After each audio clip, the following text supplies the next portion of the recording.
right, the webinar is now live and folks should be coming in.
So how did that look? That looked okay?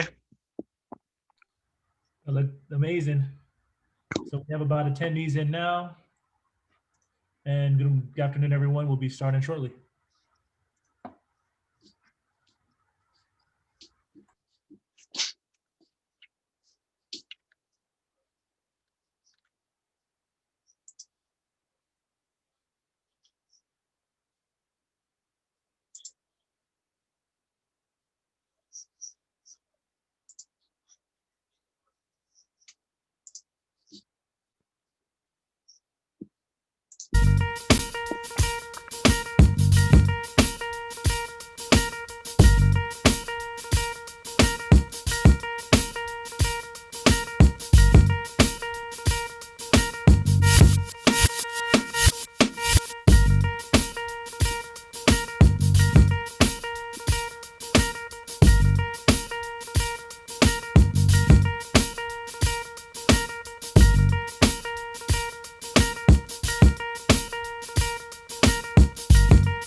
Caesar, what do you think? Think it's time to get started, or we'll wait a little longer? Yeah, I think no, I think we're good. Good. Okay. Yeah. Well, I'm gonna jump right in here, and I appreciate Caesar and Amir. You guys are doing the heavy lifting. So I just want to say thank you to you. Obviously, want to say thank you to the whole committee, Dr. Shabazz, Dr. Bull, and Herb and the whole committee, Brother Terrell Tigner, because this thing almost didn't happen, but because you all have been such great participants over the years, and then the committee has been so dedicated. We decided let's go ahead and see if we can do this thing virtually. We're not going to let COVID stop us. So since I've been playing a little Puppy and Big Daddy. The subtitle for this is "Can't Stop, Won't Stop." So we are moving on virtually. I'm going to ask Caesar and Amir to just help me out with the chat. I can't see the chat right now, so if anyone puts something in the chat, they'll let me know, and they can just break in with that information. This is a really I talked about a little bit earlier. Financial literacy is so big. There's no way to talk about everything that needs to be talked about. So I'm going to provide all these resources for you in this PowerPoint. I'm not the type of person who believes that information should be kept hidden under a bushel. I like to spread it as wide as I can. So I'm going to share all this information with you. And so hopefully we'll be able to have a conversation here today. Also want to, I think, take some time out. We have a gentleman here to talk a little bit about our survey that we're going to be doing. Amir, are you handling that part? Yes. Okay. Would you talk a little bit about that, and then we can put the links in the chat at the end? All right. So the survey is going to be held for everybody to complete once the webinar is over, to get feedback from everybody to help us improve on what to do next time, and to give experience on how what you learned and what you took from these webinars. Thank you. So that's important, young man, and I'll tell you why. When you get to the point where you're working in your careers and you want to do a really good job, you're going to find yourself asking for feedback often for yourself and to accomplish the goal that you set out to accomplish, so that you can be the best you can be. So it's really important that you help us out with that if you find this valuable. So I want to jump right in. I call this Making Your Dollars Make Sense, 10 Keys to Financial Mobility while you're still in college. I need to probably workshop that title a little bit. There's a lot I wanted to get in there, okay? But the goal is to really look at financial concepts that everyone should know. If you are familiar with Dr. Umar Johnson, we should be talking about this stuff in elementary school. When you think about Americans, what are our big problems? Health and fitness, financial literacy, and civic engagement. Those are the things that can solve about half of our problems, but we don't teach those in school. What would happen if someone taught you about the importance of eating a good diet and the importance of getting the exercise when you're in elementary school? Not just for a couple minutes a day, but really focus on it. I feel the same way about financial literacy. There's so many people in debt. As a matter of fact, there's so much information about it. I didn't even put the statistics in there because they were so overwhelming. I want to keep this positive, but just know that you don't have to live that way. You don't have to live in debt. I'm not a financial expert, and so I'm going to put that out here. But I am a person who has worked with enough students over the last 20 years who were looking to not only pay for school and make good decisions about how much money they borrow for school, but also to get their adult lives started. And then myself, my own personal experience, I'll share a little bit about that as we go. I'm qualified because of the mistakes I made, but also because of the recoveries I made after those mistakes. So there's no such thing as failure. I believe that failure is only feedback.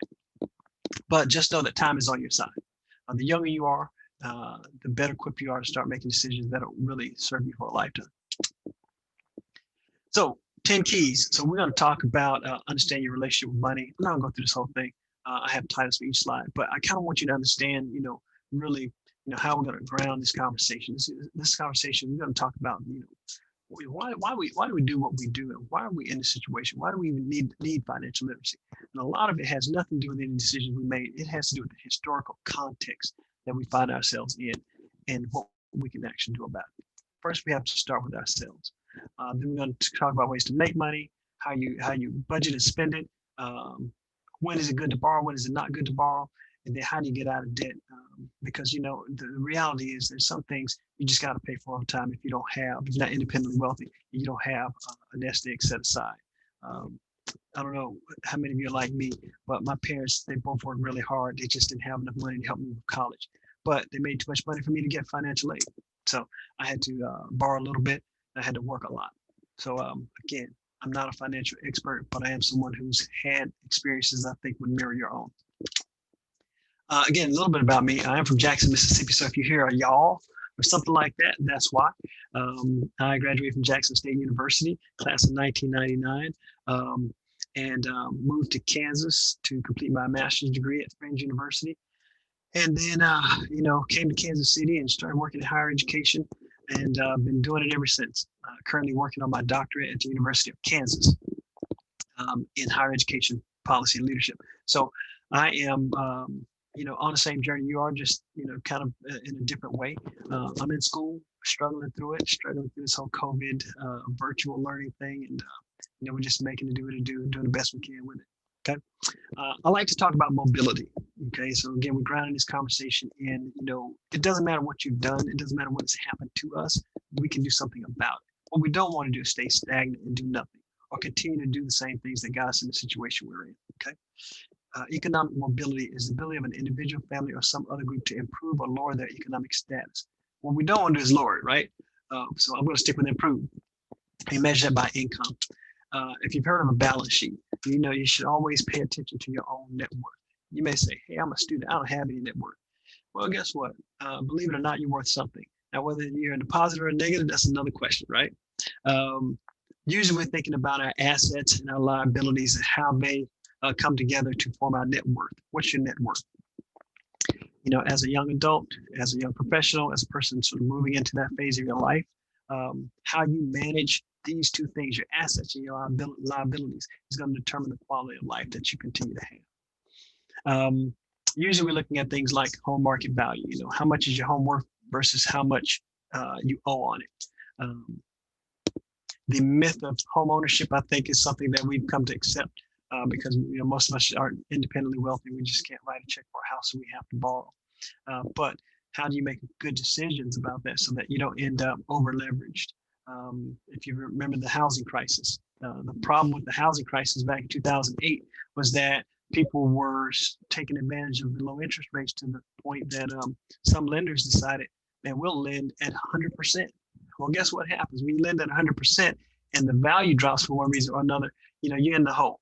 And so people who they thought that they were experiencing the great American dream, and it became an American nightmare. Okay. All right. Let's see. Where are we? I'm just kind of checking the chat here. All right, good stuff.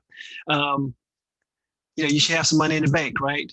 You should, if you buy a car, you want to pay attention to its resale value. You know, you don't want to be the person that buys the car, you drive it off the lot, you have an accident, and then you talk to your insurance company and you still owe $10,000 because those 5 miles you put on the car dropped the value so significantly that it's not worth what you're paying for it. That's a reality, fellas.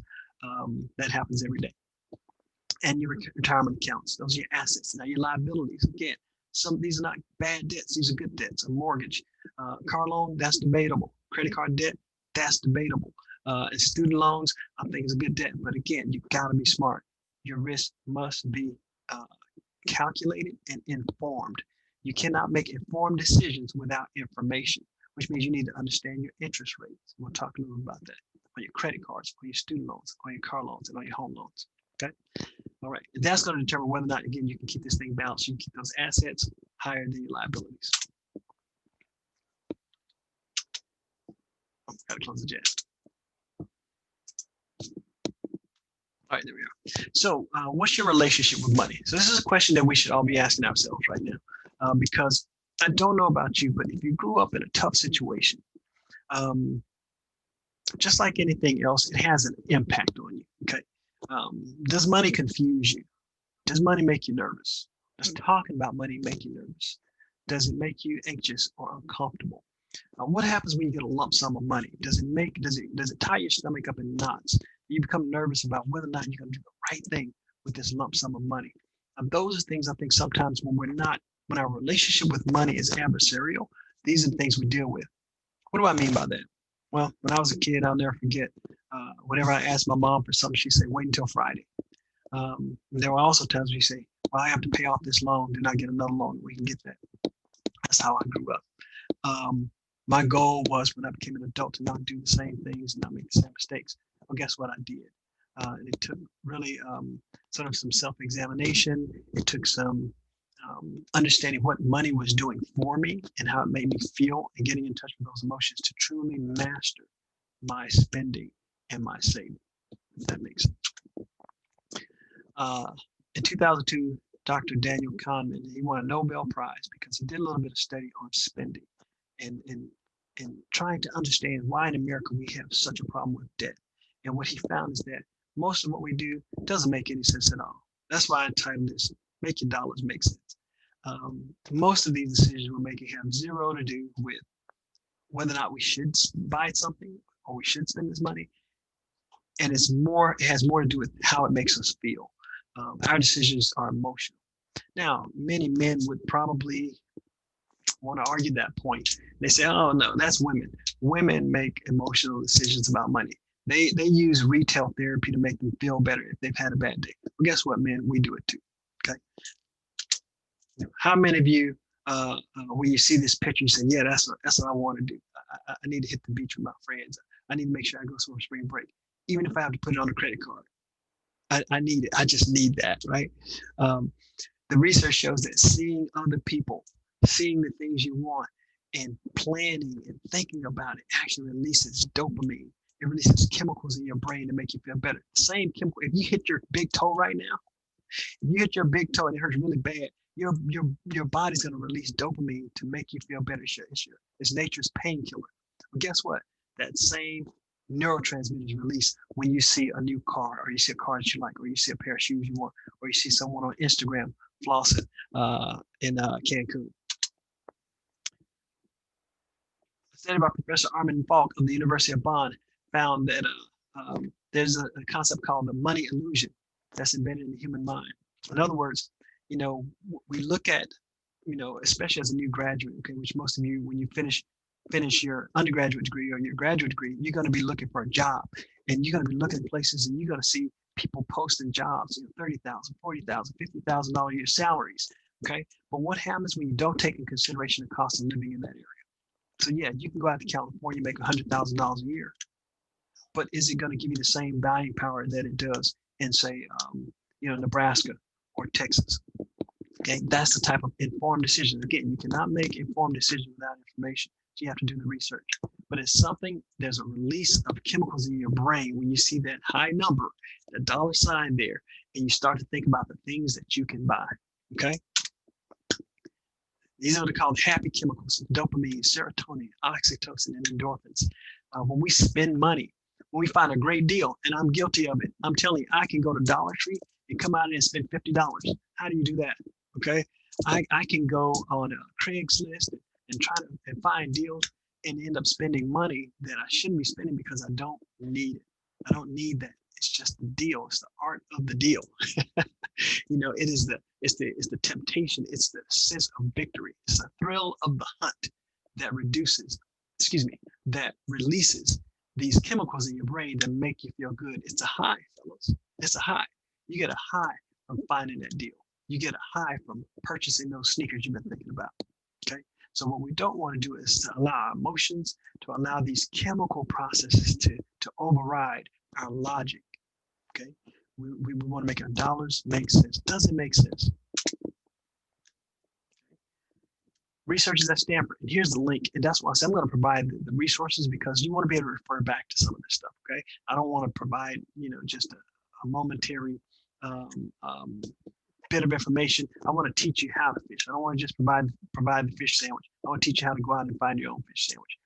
But just knowing that this information out there, and that there's real research behind it, not just someone trying to sell you something or trying to teach you something, but there's real research behind this. Why are we spending the way we spend? It has a lot to do with how spending makes us feel. Okay. And those research found that pictures of items you like to buy stimulate a region in your brain. It releases dopamine. How do you feel when you see the Mercedes symbol? What does that do for you? Does it make you feel good? Do you start dreaming about what happens when you finish college? You think about what you're going to buy. You know, the reality is when you finish college is going to be one of the most exhilarating, but also one of the scariest times of your life because you're going to be in transition. Any transition is stressful. You're going to be trying to find a job, maybe trying to find a place to live. It's not time to buy your dream vehicle right away. It's time to get a solid footing. It's time to orient yourself to the new world of adulting, not the time to spend. How do you feel when you see the Nike swoosh? What does it do for you? Especially if you grow up poor. Does that represent something? It certainly doesn't make you jump any higher. Does it make you feel like you're somebody when you wear that symbol? I always ask people who are really stuck on brands, and I'm not knocking brands. There are a couple brands that I really like. But do you think Ralph Lauren would wear your name on his chest? Would Michael Jordan wear a pair of shoes that you worked and provided the inspiration and expended your blood, sweat, and tears, and you created your own brand? You think Michael Jordan would wear your brand? Just ask yourself that question. Did we have something in the chat, fellas? Nothing yet. We're just one student's having trouble logging on. We're helping the student with that, but no questions yet. Okay, cool. All right. Bling Bling. Who's it? Lil Wayne was not the original Bling Blinger. It was Mr. T. If you don't remember Mr. T, you got to go way back to the 18. I never could figure out why Mr. T wore all those chains, but hey, during our generation, chains were everything. I had my I don't remember how many carats, but I had my rope chain with my cross on the end, and it was my most treasured item until I got robbed and someone took it. And I thought to myself, okay, do I go and buy another one? Because it seemed like that was taken away much too easy. Or do I take that money and invest it? And I'll talk to you about that in just a little bit as well. It's Mr. T cereal. So I pity the fool who liked the cereal. And that was a cartoon, right? That was a cartoon also, yep. Mr. T. So why is this important? Okay. And I'm going to show you a couple things here, fellas, because I really want you to, as you start to think about your relationship with money, I want you to think about why you feel the way you feel. But I also want you to develop a little bit of righteous anger, because that's an emotion I think is going to help you a little bit when you figure out that sometimes the cards are stacked against you and it's not your fault. There's a reason that you crave and you covet and you desire to have things that you see other people with, because it seems so out of reach. Most of the time we're enticed by things that we seemingly can't have or not supposed to have. Let's talk about this net worth thing. Let's go back to this assets and liabilities. So two researchers with the U.S. Census determined that the best indicator, the most accurate indicator of wealth in America, okay, comes from home ownership. And then they looked at the inequality, okay, of wealth and what's going on in this country. And they really started to drill down. They found that there were certain areas, there were certain neighborhoods, there were certain zip codes, and certainly certain ethnicities that seemed to experience with the same training, the same educational background, because that's what the census does. It looks at all those things. The same demographic data, depending on where you live and the color of your skin, has an impact on your wealth or your net worth. Let's take a look at this for a minute, okay? Now, there are many people, and when I say many people, I'm talking about scientists, PhDs, economists, doctors, that will say that the reason that these numbers are so skewed are because people of color don't try as hard. And I just want you to just let that just seep into your spirit for just a moment. And I think you'll agree. You'll feel something I felt when I was in high school. Something's not right about that. That can't be accurate, because that hasn't been my lived experience. My lived experience is that I'm just as intelligent, as other people I've encountered. I'm just as motivated. I'm just as hardworking. Why this wealth gap? You know that wealth gap mirrors the education gap. It mirrors a bunch of gaps. But look how stark that is. Okay, I'm pointing at my second screen over here. I apologize. Let's get to the root of it. Again, Demos, again, just look them up. They did a little bit of research and they found that the median white household income was $111,000 compared to just $7,000 for the median black household and $8,000 for the median Latino household. Again, I need you to feel this because what we're going to talk about now is why it's that way.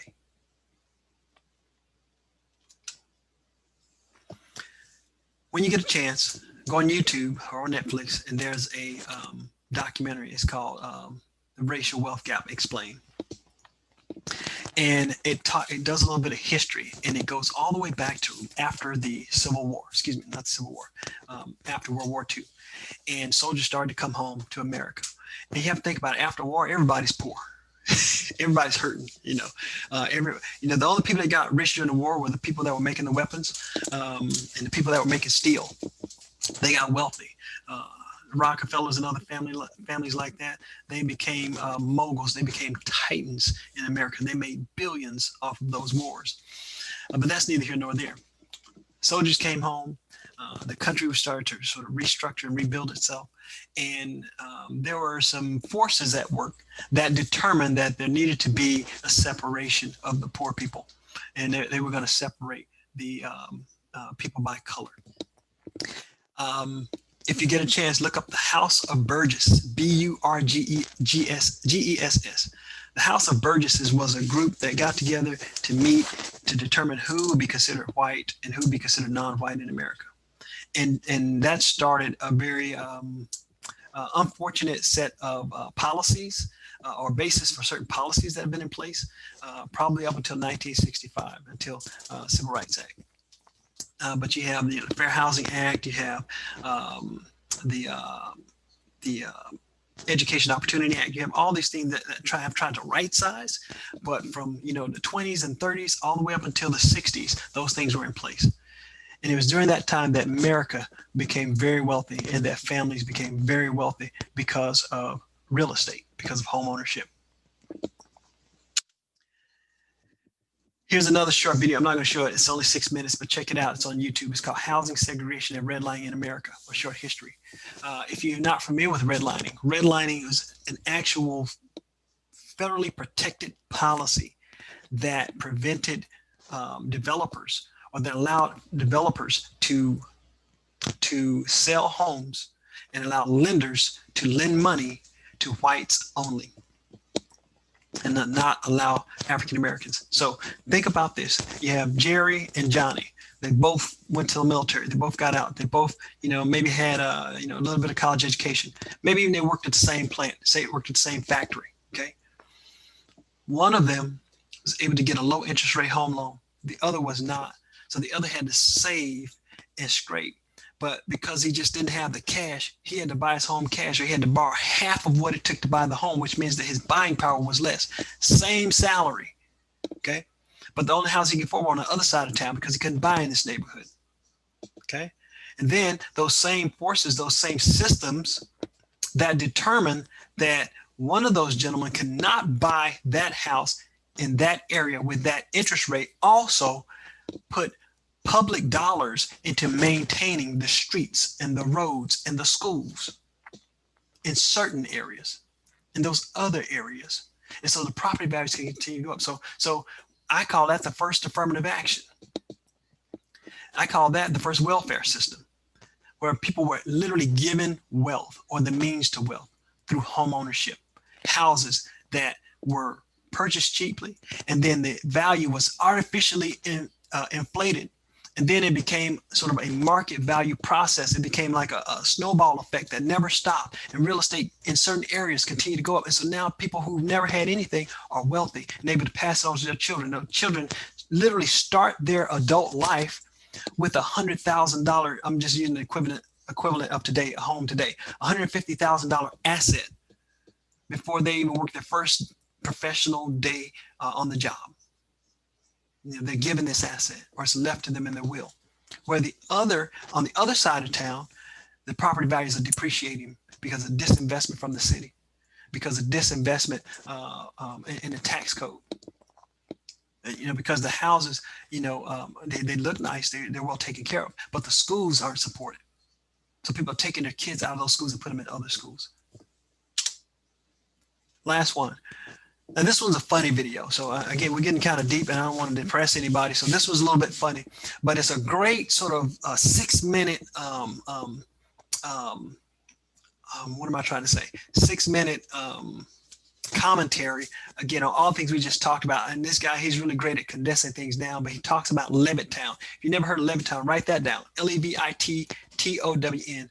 Levittown was the first suburb. And in Levittown, no blacks were allowed. And whites were able to move in again with small home loans. And there's a great documentary on Levittown. You can watch that. But this gentleman does a really good job of talking about it. But again, what we're talking about is a couple of generations ago. And so we're a couple of generations later, we're in the 2000s. What has happened? Well, what we're seeing is if we go back to that other slide, we see the result of the support in the proliferation of systemic and federally and even locally supported desegregation. Let's just put it like that, segregation. And so when people are segregated, not only do you have unfair policies and practices, but you also have distrust. You also have sort of an artificially created ism. It can be racism. It can be a lot of different things. But people start to distrust one another because they don't know each other. They become different. When they used to be the same, now they're different. And then you start to internalize that. Am I different for a reason? Are you different for a reason? Why don't I have what you have? Maybe you deserve it and maybe I don't.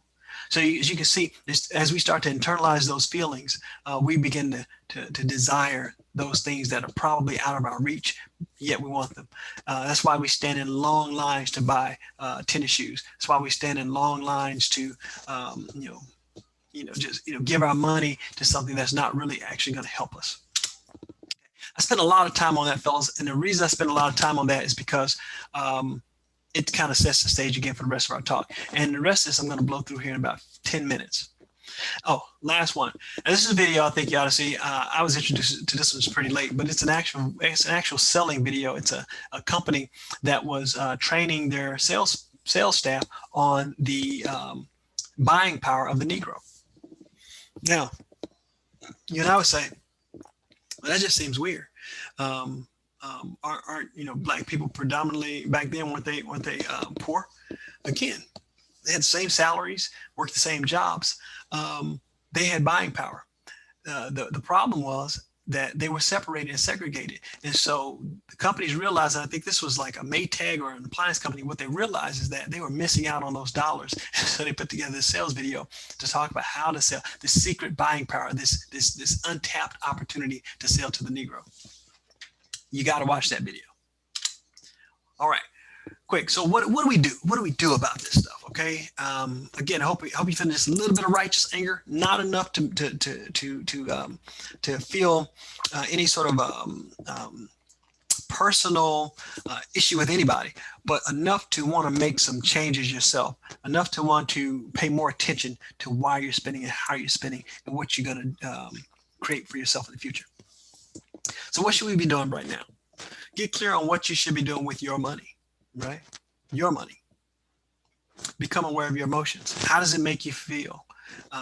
Do you feel buyer's remorse after you purchase something?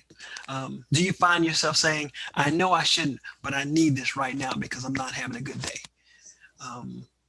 Those are the types of questions you want to ask yourself. Here's some harder questions though. What lessons did I learn about money growing up and how do they affect me now? One of the hardest things for some of us to deal with is the fact that our parents may not have known everything. They might not have provided the best example. They may have done the best that they could. And in many cases, I think you'd agree, they want you to do better. But what were those messages? Were you taught that having money was a bad thing? Were you taught that people with money are evil? or that they did something unscrupulous to get it. Were you taught that you can't be a good person and a rich person? Were you taught that? When I think about money, I feel what? And why do I feel that way? And what emotions are holding me back from acting on sound financial advice? Are you afraid to put your money in the bank? I know people who still won't put their money in the bank. They're afraid the bank is going to go under, and so they keep their money in a shoebox. Well, that's fine, but it's not gaining any interest. You're missing out on all that interest. Let's talk about how to get some money, okay? So now we have all this historical context, and we're examining ourselves. We're thinking about what are we going to do when we get some money, okay? Let's talk about what happens when you get, let's talk about how to get some money first, and then we'll talk about what to do with it. Okay, so you can get money while you're in college. You know, everybody can work a part-time job, but I believe in working smarter, not harder.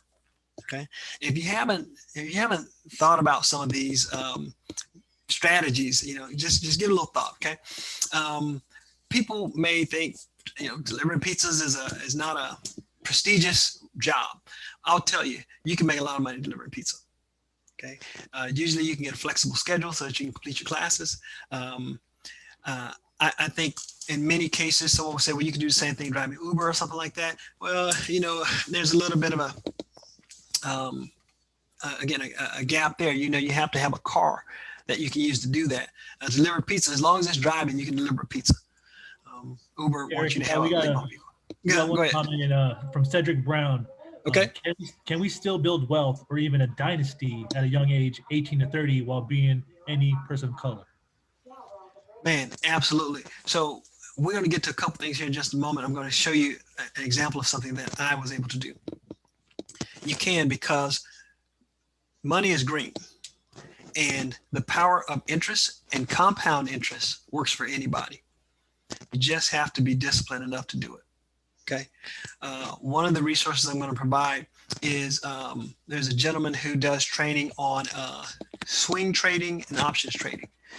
I decided not to get into that today because what I don't want to do is to give any financial advice that could potentially hurt you, because you have to educate yourself. But between YouTube, online courses like Udemy, Coursera, there are some amazing courses out there on trading, and you can take a little bit of money and turn it into a dynasty just by learning the markets, learning how to read certain signals, and just be smart about it. You can use what we call stop loss strategies so that you don't lose too much money. Let's say you go a day, you may not make any money. Great, but you didn't lose any money. But the next day you make $10. The next day you make $100. You may have a day where you make $1,000. It just depends on what's going on. If I had started trading when I think it was 2010, is either 2010 or 2007, I don't remember. Netflix had hit $7. Netflix hit $7. My buddy called me, and he was an options trader. He said, get in now. Whatever money you have, get it now. Do it now. I didn't do it. Netflix is trading today at $534 per share. What if I had bought 100 shares? That'd been $700. I know people who spend $700 a month on drinks. You might not. What if I had bought 1,000 shares? There's something to think about. So take whatever money you can and do what you can, because the power of compound interest is going to help you to go far beyond what you thought. Once you have some money, you can make some money. It's hard to make money if you don't have any money. If I invest $10 and I can get an 8% return on that, now I have $18, if that makes sense. So it's just, excuse me, not $18. I have $1.80, and then I invest $1.80 at 8%. Now what do I have? So what compound interest does is it gives you buying power to buy more stocks, bonds, or whatever you want to buy, because it compounds, and you can actually take those profits and reinvest them. Okay, we'll talk a little bit about that later. Financial aid. I tell people all the time, you have to turn over every stone. When you're in high school, it's a little bit easier because you have time, you have people to help you, and you fill out your scholarship applications, and then you go to college. The problem is, once you get there, you don't have that kind of support. But you got to keep your foot on the gas and keep looking for that money. There's scholarships out there waiting for you. I'm telling you what I know. My sister had something like $1 million in scholarships. She's on another level though. $1 million in scholarships. She obviously couldn't use them all, but she did it to prove a point. That was a long time ago, but she did it to prove a point. And she's got, her PhD now. I don't think she's ever paid a dime in tuition. My wife, she has 2 masters and a PhD, never paid a dime in tuition. So it's out there. You just have to be diligent. I tell people all the time is on your side. If you waste it, you're going to get what you've always gotten. But if you use time, if you manipulate time, if you master time, you'll be amazed at what you can do. Imagine the time we spent on a Saturday morning, just kind of decompressing from the week, thinking about what we're going to do Saturday night.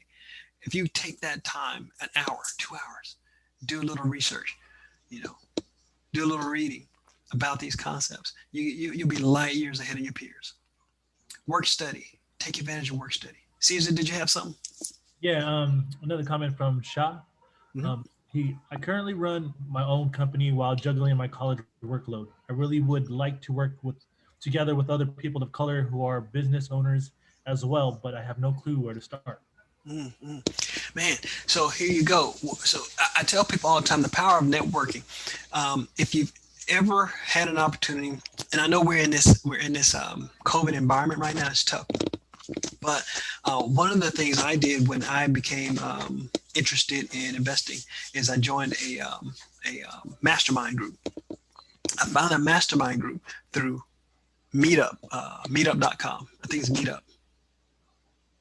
I think it's meetup.com. Don't quote me, look it up. But what Meetup does, it just gives you, there are people with similar interests that get together. So it may be someone who's interested in macrame and sewing. We're going to meet every Tuesday at 3 o'clock. You may have this group over here. We're Wiccans. We're going to meet on Thursdays at 8 o'clock, especially if you're new to a city.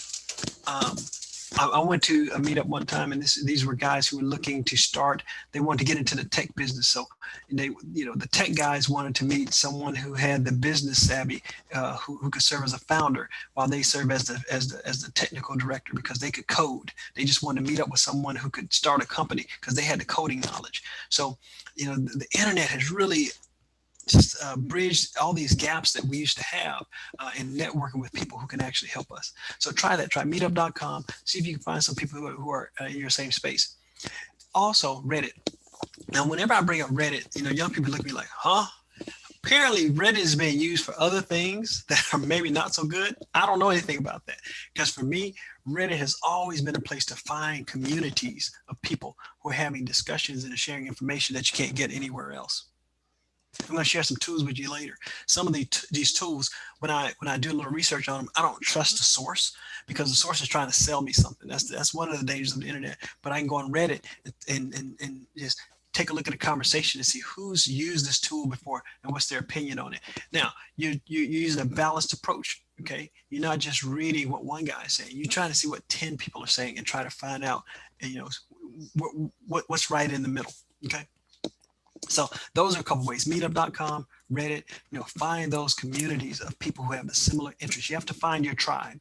And in many cases, our tribe may not be someone who looks like us, may not be someone with our same DNA and bloodline, may not be even in our city, but we have the power of the internet and this global economy that we can take advantage of. We got another question. What are some books on financial literacy that we should check out? Great stuff. So actually, I'm going to put when I send this out, there's a book that actually I just dropped in my Amazon cart yesterday. It's going to be in there. The link will be in there.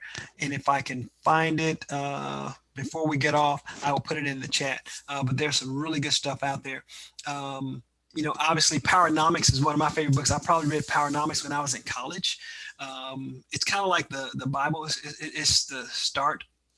Because you have to start here. It starts with your thinking. Okay. Anything about Warren Buffett, obviously, but also because I think it all has to do with mindset.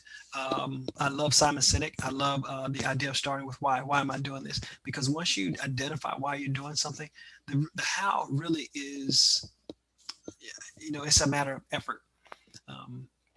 I was watching a podcast, I listened to a podcast yesterday. There's this 14-year-old kid. He started his brand called Spurgo. if you haven't heard of him, because Meek Mill and a couple other guys are wearing his brand and promoting his brand. The kid's a millionaire now, selling T-shirts. He's 14 years old. He started when he was 12. How did he do that? He was he understood his why. And his why was he saw his classmates getting shot in the street. He decided, I don't want that to be me. Matter of fact, I don't even want it to be my cousins. So he designed his first set of T-shirts, put his cousins to work. He, his mom, his cousins, and they started hitting the barbershops. And this is in Philadelphia. Meek Mill heard about his hustle. Puffy heard about it. All these people heard about his hustle and started putting their stamp of approval on him. And through Instagram, this kid is now a millionaire. So there's a way to do it. I'm not saying everybody's going to be a T-shirt designer. Everybody's not going to be the next Damon John. I don't need $1 million. If you give me, 50,000, I know what to do with it. Again, I understand the power of compounding. So, but yes, a couple of books I will recommend. I will make sure that they're in this PowerPoint. I promise you. Part-time work, obviously, again, you have to look at it. If this job is paying me $7 an hour, that's cool, but I need to be trying to get to 11 and $12 an hour, as long as they let me do my schoolwork. That's when we come to gigging. So when I was in college, I started out at Alcorn University. We lived way out in the boonies. So I recognized the problem was people couldn't get to, McDonald's. So I started selling burgers. I'm making burgers in my dorm until I got in trouble because I wasn't supposed to have a hot plate. Then I started proofreading and editing papers. Okay. Then I learned Microsoft Publisher, and I started making wedding invitations because, as a senior, people started getting married, and so I started making wedding invitations and selling them. You can be an independent contractor. If you've been on Fiverr.com for $5, I'll do a voiceover reading for your website, or I'll give a review on your website for $5. But then once you get really good, you can charge $20, $30, $40, $50. Try Fiverr.com. You'd be surprised. Fiverr. Craigslist, you go to the gig site. And I even have an alert set up so that there's certain keywords that will send an email to me automatically. One is focus groups. Every now and then, I'll get one that says focus group on, contact lenses. I'll go do it. $100 in my pocket. I don't need it, but it's there. It's out there, So little things like that are out there. Independent contractors. One time I had, and this was not long ago, I saw an ad out for someone who needed someone to take pictures of distressed properties.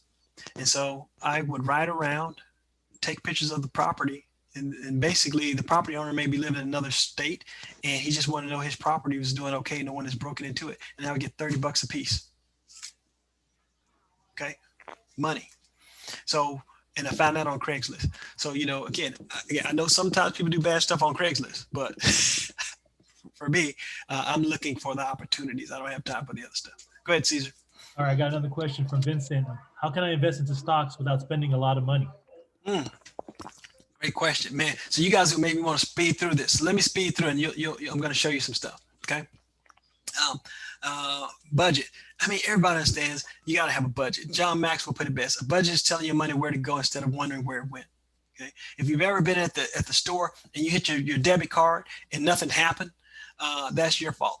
You should know what's in the bank. Okay. And if that makes you angry, I'm glad. Do something different today. Okay. Know where your money's going. Dave Ramsey said, you use the envelope system. I'm going to put this amount of money each week into an envelope for food. And when it's gone, it's gone. I'm eating ramen noodles. Okay.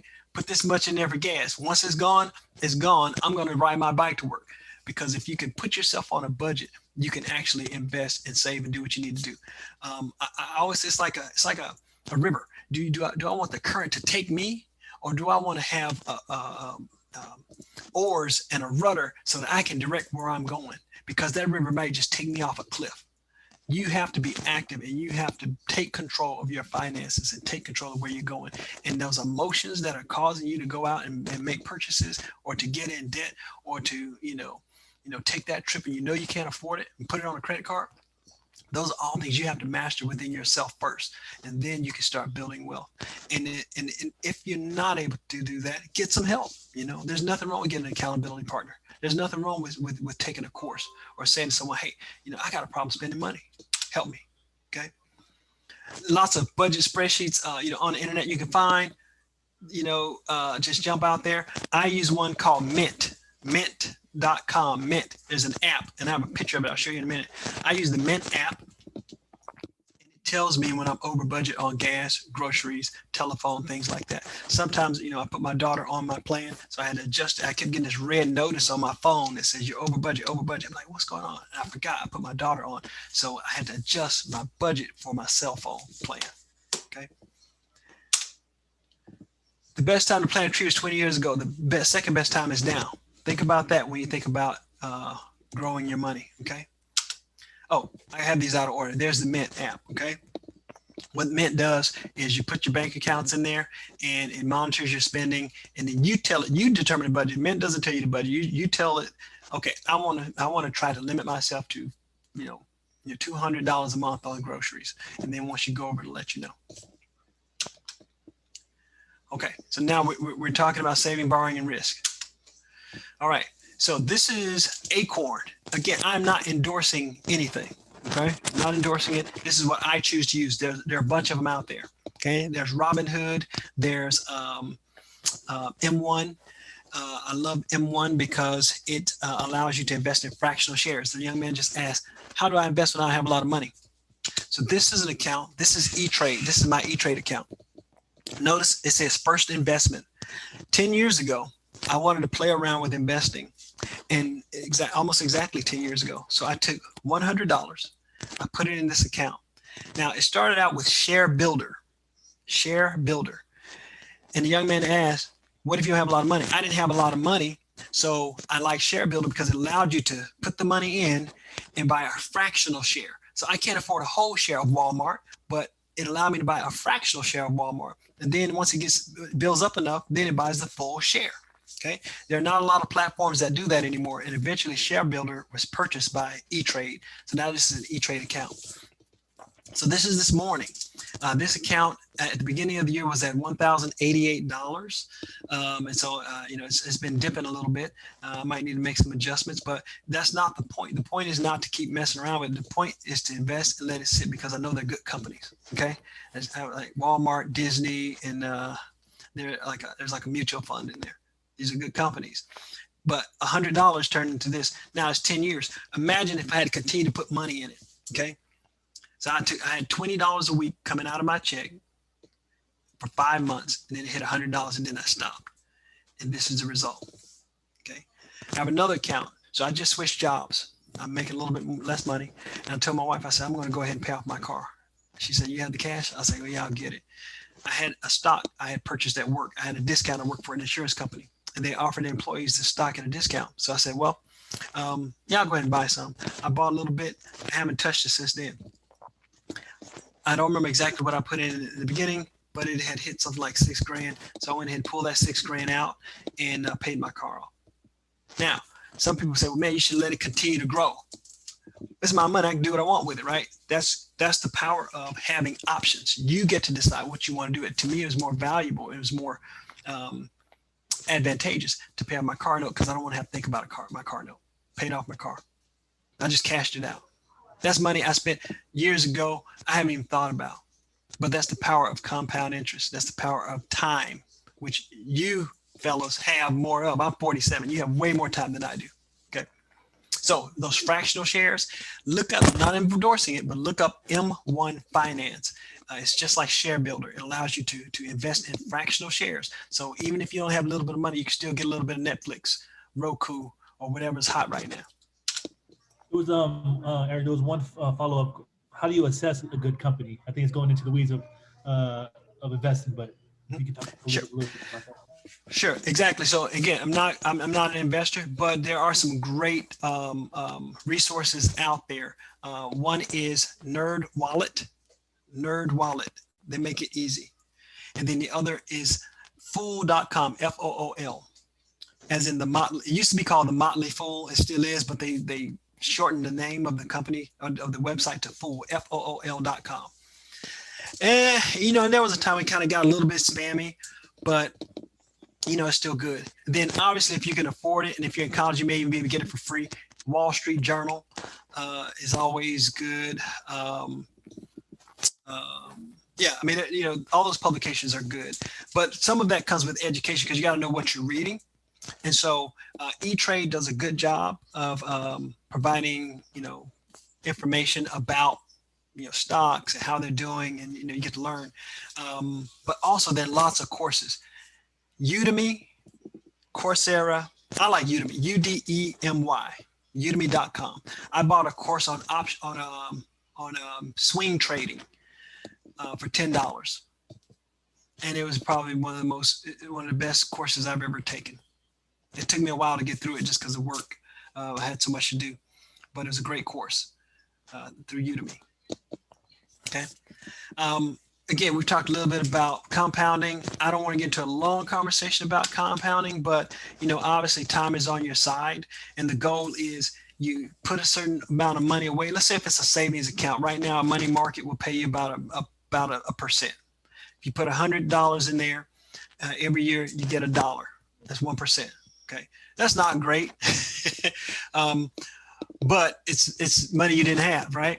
But what if it's 2%, 2.5%? Okay.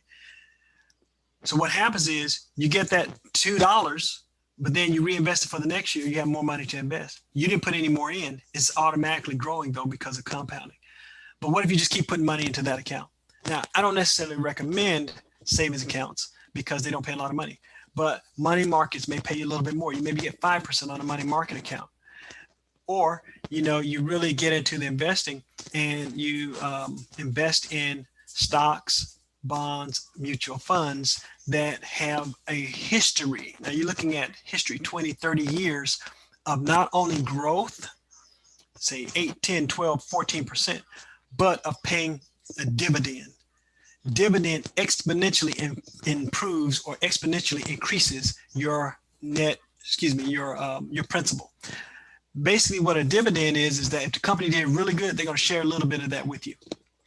And then the way I have my E-Trade set up and the way I have my other, like all my retirement accounts set up, you know, if there's a dividend, it just automatically goes right back in. I don't pull that money out. I don't pull it out to spend it. I just let it continue to reinvest. Okay. Again, all this is in there, so I don't want to get into it.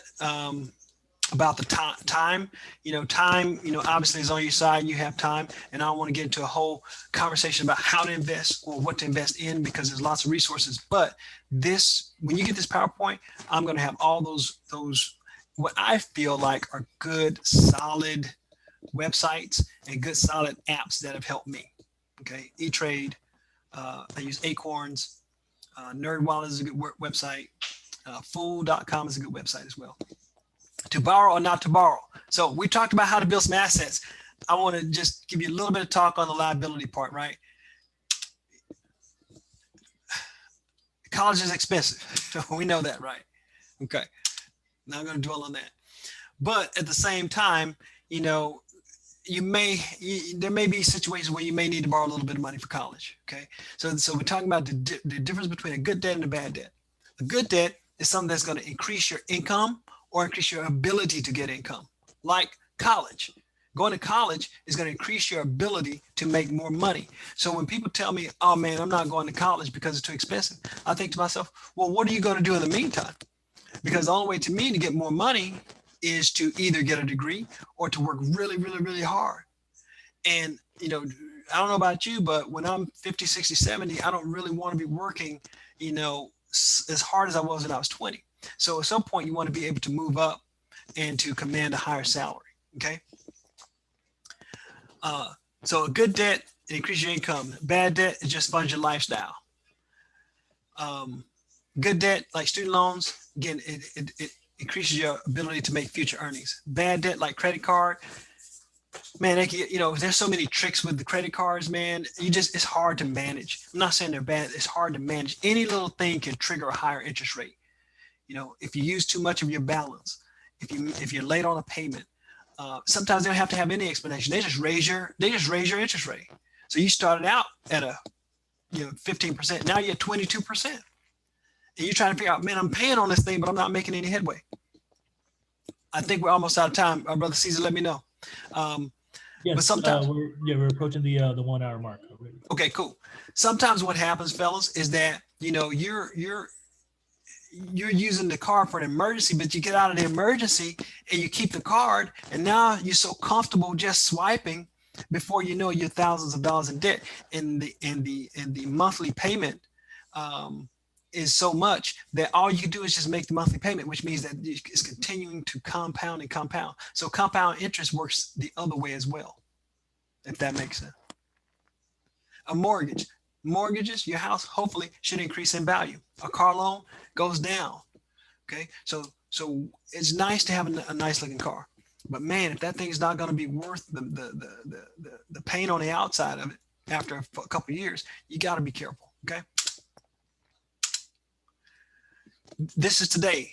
I went out on the Facebook Marketplace. This Range Rover cost $76,000 10 years ago. Look what it's worth today. That's today. This Range Rover, to me, one of the most beautiful vehicles on the road, has a horrible resale value. Okay. So let's be careful about our debt. I'm going to go past this. If you have student loans and you want to talk about or you want to explore paying that stuff off while you're in college, and certainly once you're out of college, how you can speed that process up. Dave Ramsey, say what you want to say about Dave Ramsey. The guy has good strategies. I love Dave Ramsey. And all you have to do is go to daveramsey.com. And he has all sorts of information about the debt snowball.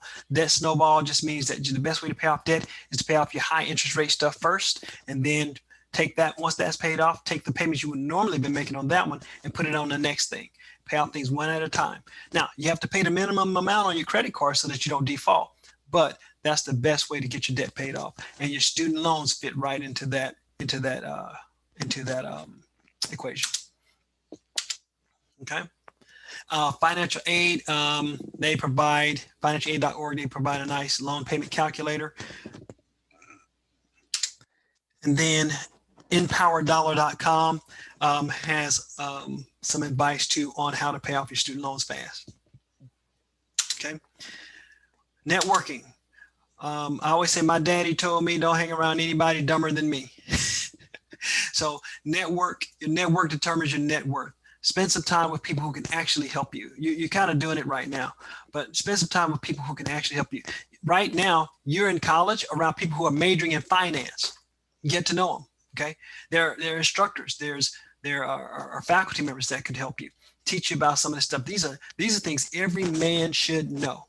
Every man should understand money and how it works. Okay. And never stop learning, fellas. Information is power. This is a great course. It's called Wealth 101. Okay, it's free. Just Google it. Wealth 101. Crash course in personal finance is free. Like I said, the one on Udemy is like $10, which is still great, but this one is free. Lots of great information. Okay. My goal again is to point you to what's out there, because I've spent probably, and just to be transparent, man, in 2012, I was out of work. I had some money in the bank, but my car was repossessed. I was taking the bus. Nothing wrong with that, but man, I'll tell you what, it really is tough sometimes when you work really, really, really hard, and it seems like one or two things can knock you all the way back to first base. So I made some really strategic changes in 2012, and right now I'll tell you, my wife and I, when we get retirement age, we're going to be okay. Not because of me, but because I talked to people. I learned to network. I learned some things I didn't know. I unlearned some things I did know, and just got some new skills. Okay. Here's my contact information. Feel free to shoot me an email, call me. That's my Google Voice number, so I give that out to anybody because it's going to come to my email. And but I'm here. I'm a resource for you. This is a great group of men I get to hang out with and spend time with.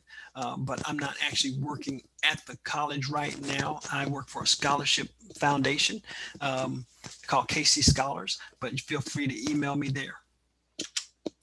And this is the page for the resources. I'm going to dump a ton of stuff in there, and anything I can do for you, just let me know.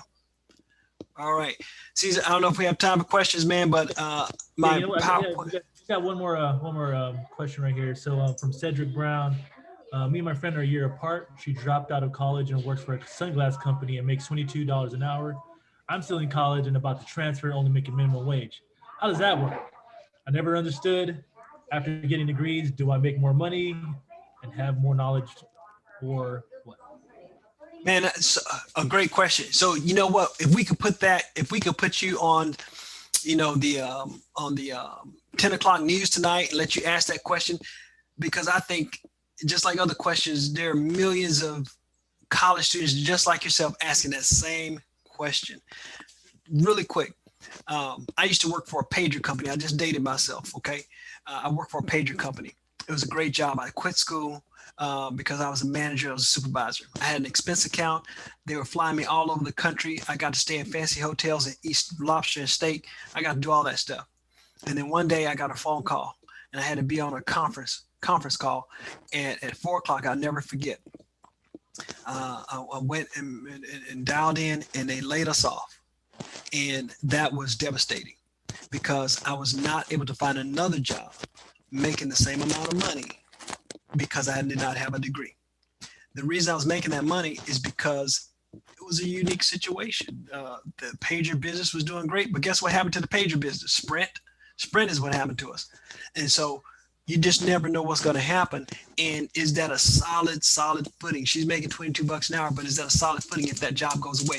Hopefully what she'll do is she'll lead a minimum wage lifestyle while she's making $22 an hour. So if they pull the rug out from under her, she'll still be okay. So please give her that advice. However, what I want to say to you is keep doing what you're doing because if you go right now to Indeed.com, which is a job website, or Monster.com, and you start to look up jobs, and you can filter for a degree, high school, associate's degree, bachelor's degree, master's degree. You'll see the difference. I mean, we're not looking at, so don't ever base your life decisions on exceptions. Okay, exceptions. We have 45 presidents. Only one of them was a person of color.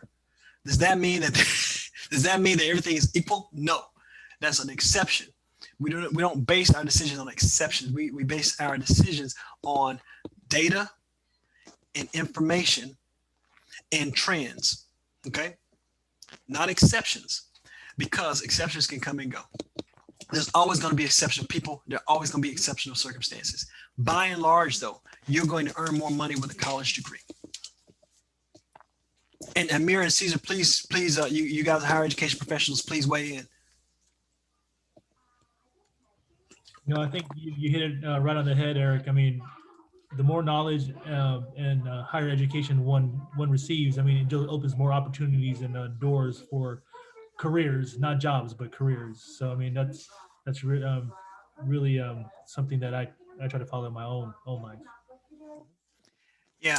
Hey, I got a neighbor across the street. For a moment, he was a salesperson for T-Mobile, and this guy was bringing in $70,000-$80,000 a year in sales. But he just knew that one day it was going to come to an end. And sure enough, the company restructured, and I think they figured out we're paying too much money, and so they cut the commissions. Those things just happen every day, and I'd rather be able to plan my life, plan my savings, plan my investing, and not, sort of rely on the whims of a company, because, who knows, summer's over.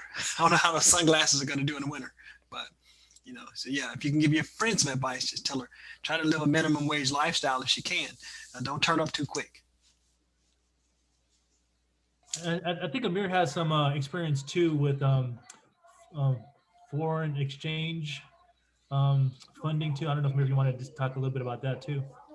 Oh, right. Yeah. So I have been working in the foreign exchange market, learning the financial market from both sides of the stocks and the foreign exchange, getting information from the knowledge the money that brings in around the world. So you guys can email me if you want information on the foreign exchange market, because that's another great way to invest. Yeah, and again, we're in a global economy. It's the opportunities now are just they're endless. I can't say enough about if you just take a little bit, what a little bit of time can do.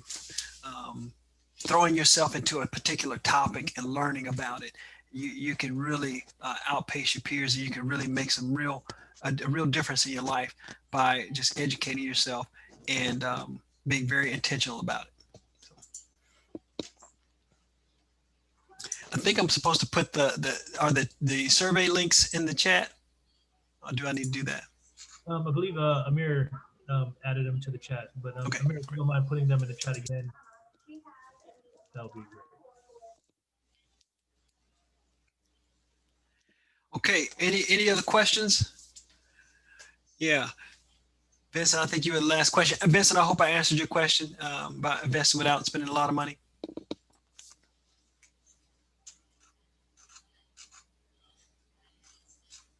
Oh yeah, no, I feel like my crew will give me this.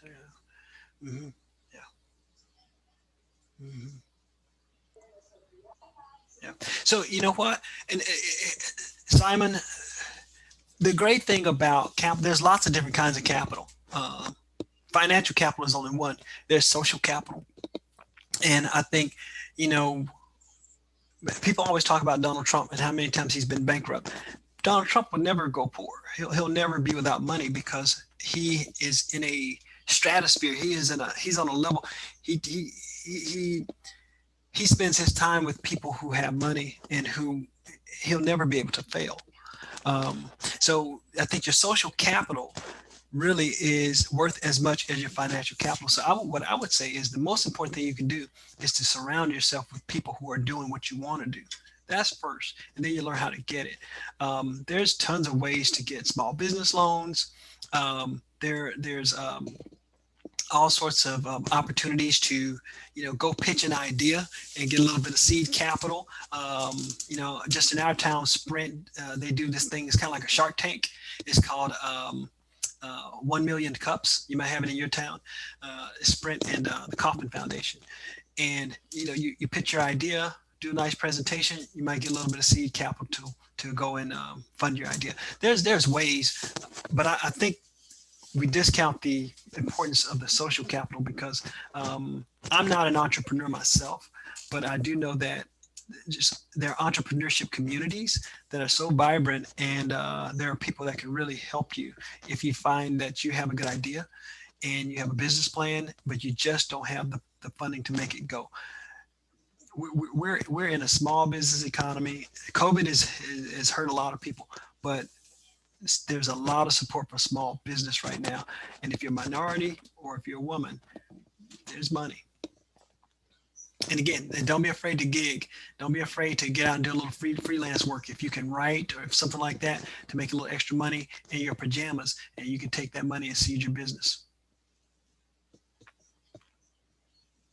Mm-hmm, mm-hmm. So, you know what? It's all about the information. If you find that there's an investment opportunity, so I know a guy who's investing in raw land. And, you know, I was confused about that. I was like, why would somebody invest in raw land? He says, well, sometimes people just want to get, my family has land down in Mississippi. I'm from Mississippi. Eventually, my uncle's going to get tired of paying the taxes on it. And if I don't buy it, or somebody else doesn't buy it, he's going to sell it. And then someone's going to go down there and probably put a double wide trailer and do all the fishing they want. And it's going to be like heaven for them because they're going to want to be way out in the boonies in Mississippi near a lake. And so people are buying raw land just to get away from the city. They don't necessarily want to build a house. They just need a place to get away, and it's cheap. So there's lots of ways to invest in land. I would say just educate yourself. There's some great podcasts out there about it. Again, there's some great Reddit threads about it. I don't know what other people do on Reddit. I'm learning about how to invest my money on Reddit. Okay, I just want to make that clear. But the hemp industry is booming. It's absolutely booming. You just got to do your research. Again, I'm not here to give any advice on anything in particular, but let's just say I met some people that are doing very well. I think if you're looking in that direction, keep doing your research.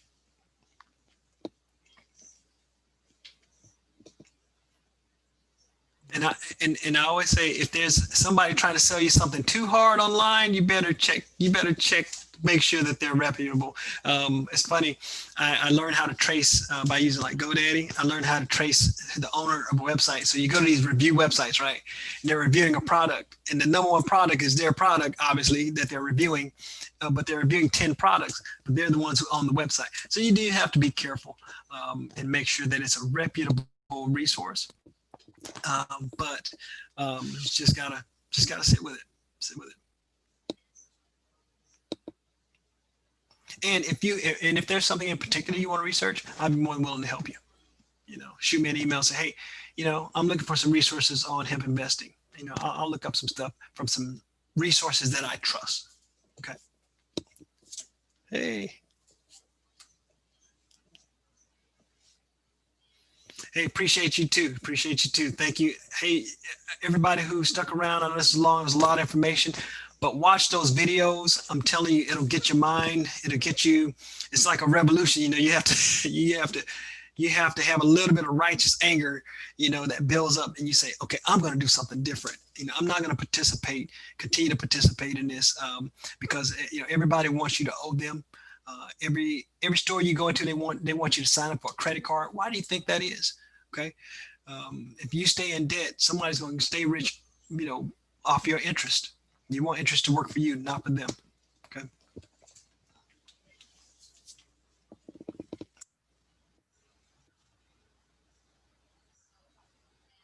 Well, I don't see any other questions, but I just want to let everybody who attended, thanks for attending, and we will share the PowerPoint and this broadcast on our the Men of Colors Student Leadership Institute web YouTube page, and so we'll get that out to you guys shortly. So.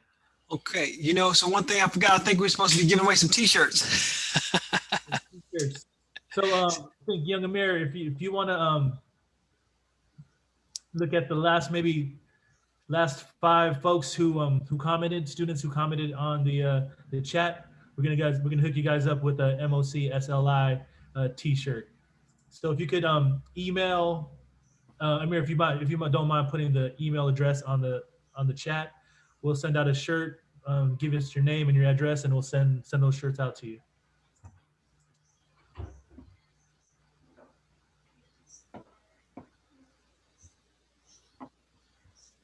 Hey, that's good to know, man. That's a good endorsement. I appreciate it. I'm passionate about the topic, but we could talk probably for the next 2 months to really get to where we need to get to. But hopefully, like I said, when you get this PowerPoint, there are going to be some really good resources that I found, that I've sort of vetted for myself, and that I really believe in.